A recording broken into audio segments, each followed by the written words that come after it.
नमस्कार दोस्तों, मेरा नाम है कीर्ति और स्वागत है आपका मेरे YouTube channel study with Kirti ma'am में।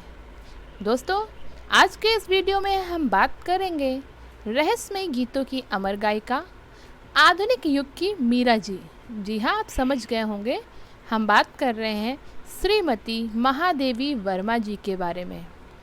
उनके करुणा भावना प्रधान काव्य के कारण ही इन्हें आधुनिक युग की मीरा कहा जाता है।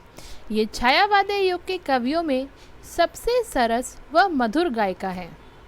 तो चलिए अपने इस वीडियो में जानते हैं महादेवी वर्मा जी के बारे में और उनकी रचनाओं के बारे में। दोस्तों, वीडियो में चलने से पहले मैं बताना चाहूँगी कि मैंने इस PDF को अपने टेलीग्राम चैनल पर शेयर कर दिया है। आप डिस्क्रिप्शन बॉक्स में जाकर मेरे टेलीग्राम चैनल को ज्वाइन कर सकते हैं और वहां से इस तरह के सभी एजुकेशनल PDF को बिल्कुल फ्री में डाउनलोड कर सकते हैं। तो चलिए चलते हैं अपने आज के इस टॉपिक महादेवी वर्मा जी के बारे में जानते हैं। महादेवी वर्मा। महादेवी वर्मा जी का जन्म 1907 में उत्तर प्रदेश के फरक्काबाद में हुआ था। तो कहाँ हुआ था फ्रेंड्स? 1907 में हुआ था। सन 1907 में कहाँ हुआ था? उत्तर प्रदेश के फरक्काबाद में हुआ था। इनके जो पिताजी थे श्री गोविंद प्रसाद वर्मा, वो भागलपुर के एक कॉलेज में प्रधानाचार्य थे। तो पिता का नाम था श्री गोविंद प्रसाद शर्मा और वो भागलपुर के एक कॉलेज में प्रधानाचार्य थे। इनकी माता श्रीमती हेमरानी वर्मा हिंदी की विदुषी और धार्मिक स्वभाव की थी। ठीक है, तो जो माता जी थी श्रीमती हेमरानी वर्मा, वो हिंदी की विदुषी थी और धार्मिक स्वभाव की थी। महादेवी जी की शिक्षा, चलिए बात करते हैं अब इनकी शिक्षा के बारे में। इलाहाबाद विश्वविद्यालय से इन्होंने MA की शिक्षा करने के बाद प्रयाग महिला विद्यापीठ की प्रधानाचार्य नियुक्त कर दिया गया। तो इन्होंने क्या किया था? इलाहाबाद विश्वविद्यालय से संस्कृत में MA किया था। उसके बाद इन्हें प्रयाग महिला विद्यापीठ की प्रधानाचार्य नियुक्त कर दिया गया था। सन 1967 में यहाँ से इन्होंने अवकाश ले लिया और जब अवकाश ग्रहण किया उसके बाद यह इलाहाबाद से प्रकाशित होने वाले चांद मासिक पत्र की संपादिका भी रही। तो ये रहा इनकी शिक्षा। मृत्यु, इनकी मृत्यु 11 सितंबर सन 1987 को हुई थी। ठीक है फ्रेंड्स, तो आपको जन्म याद हो गया। जन्म कब हुआ था? 1907 में। मृत्यु कब हुई थी? 1987 में। बात करते हैं साहित्य में स्थान। महादेवी जी आधुनिक युग की हिंदी कवियत्रियों में सर्वोच्च स्थान है।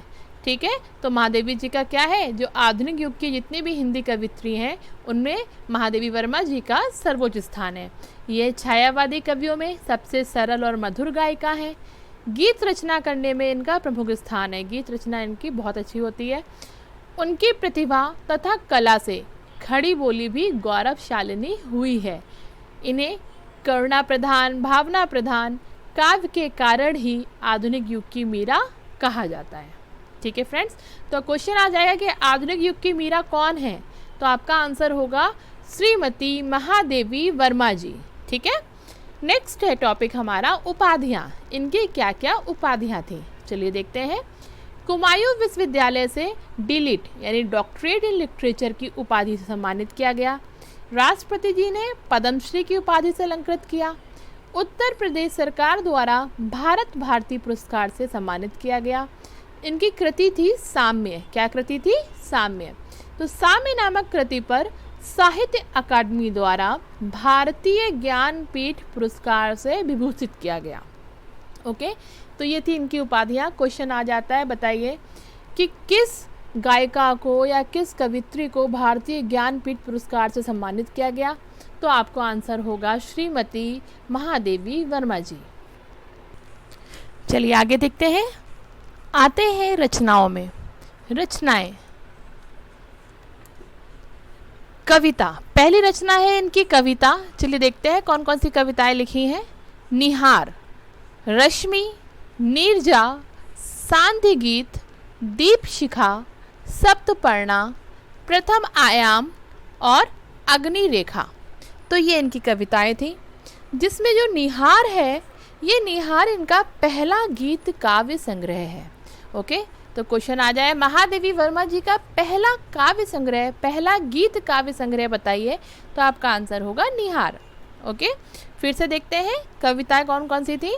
निहार, रश्मि, नीरजा, सांध्य गीत, दीप शिखा, सप्तपर्णा, प्रथम आयाम और अग्नि रेखा। नेक्स्ट है संकलन। कौन कौन से संकलन थे? आत्मिका, निरंतरा, परिक्रमा, संधिनी, यामा, गीत पर्व, दीप गीत, स्मारिका, हिमालय, आधुनिक कवि, महादेवी आदि। तो ये सब इनके संकलन थे। आगे चलते हैं हम रेखा चित्र पे। कौन कौन से रेखा चित्र थे? तो रेखा चित्र थे अतीत के चलचित्र, स्मृति की रेखाएं, श्रृंखला की कड़ियाँ और मेरा परिवार। ये इनके रेखा चित्र थे। फिर से पढ़ते हैं हम, अतीत के चलचित्र, स्मृति की रेखाएं, श्रृंखला की कड़ियाँ और मेरा परिवार। आगे है संस्मरण। कौन कौन से संस्मरण थे? पथ के साथी, मेरा परिवार, स्मृति चित्र, संस्मरण। नेक्स्ट है निबंध संग्रह। कौन कौन से निबंध संग्रह थे?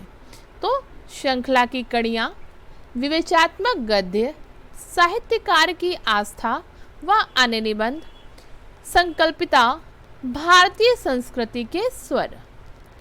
नेक्स्ट है ललित निबंधों का संग्रह। क्वेश्चन भी आ सकता है कि महादेवी वर्मा जी के ललित निबंधों का संग्रह क्या है? तो इसका आंसर होगा छड़दा। क्या आंसर होगा? छड़दा। कहानी संग्रह, गिल्लू व अन्य कहानियाँ भी थी। कविता संग्रह, ठाकुर जी भोले हैं, आज खरीदेंगे हम ज्वाला।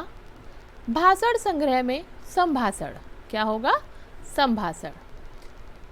महादेवी वर्मा जी ने लिखा है, देखिए कितना सुंदर लिखा है उन्होंने। फ्रेंड्स, मत भूलिएगा हमारे वीडियो को लाइक करना, अपने फ्रेंड के साथ शेयर करना ताकि उनको भी सब आए अच्छे से। और हमारे चैनल को अभी तक सब्सक्राइब नहीं किया है तो जल्दी सब्सक्राइब कर लीजिए ताकि जैसे ही नेक्स्ट वीडियो आए तो आपको नोटिफिकेशन मिल जाए। तो देखिए कितना सुंदर लिखा है महादेवी वर्मा जी ने।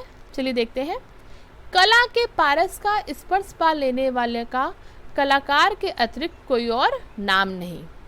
समझ में आया आपको? जिन्होंने कला का पारस को स्पर्श कर लिया है उनको कलाकार के अतिरिक्त और कोई नाम नहीं दे सकते हैं। साधक के अतिरिक्त कोई वर्ग नहीं, सत्य के अतिरिक्त कोई पूंजी नहीं, भाव्य सौंदर्य के अतिरिक्त कोई व्यापार नहीं और कल्याण के अतिरिक्त कोई लाभ नहीं। फिर से देखते हैं महादेवी जी ने क्या लिखा है। कला के पारस को स्पर्श पा लेने वाला, यानी जिसने कला के पारस का स्पर्श पा लिया है उसका कलाकार के अतिरिक्त कोई और नाम नहीं होता है, साधक के अतिरिक्त कोई और वर्ग नहीं होता है, सत्य के अतिरिक्त कोई पूंजी नहीं होती है, भाव सौंदर्य के अतिरिक्त कोई व्यापार नहीं होता है और कल्याण के अतिरिक्त कोई लाभ नहीं होता है। तो फ्रेंड्स, आशा करती हूँ आपको महादेवी वर्मा जी की जीवनी और इनकी रचनाएं समझ में आई होंगी। जल्दी ही मिलते हैं अपने नेक्स्ट वीडियो में। इस वीडियो को आप 3 से 4 बार देखेंगे, आपको अच्छे से आ जाएगा। तब तक के लिए टेक केयर।